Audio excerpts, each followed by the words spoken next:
សួស្តីដល់អ្នកនេះគឺជាសកម្មភាពខ្លះៗនៃការសាងសង់អាងចំបគានេះគឺសកម្មភាពនេះគឺយើងចាប់ផ្ដើមសាងសង់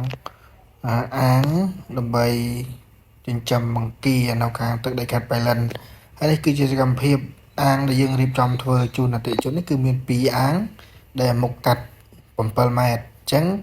នេះគឺជាអ្វីដែលយើងត្រៀមនឹងរៀបចំធ្វើបន្តនេះគឺជាសកម្មភាពមួយចំនួនចឹងគឺយើងគូសជារង្វង់ហើយយើងដំដែកចូលកម្រិតខ្នាត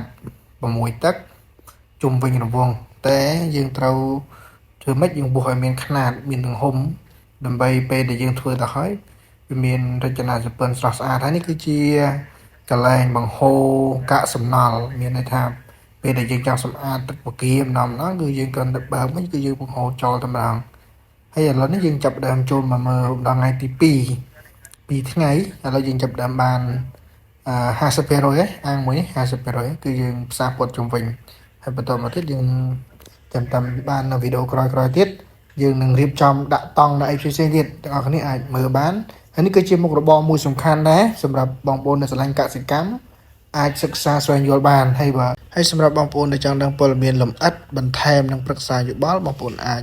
call តាមរយៈលេខខាងលើដែលខ្ញុំបានដាក់ជូនអរគុណជួបគ្នានៅវីដេអូក្រោយ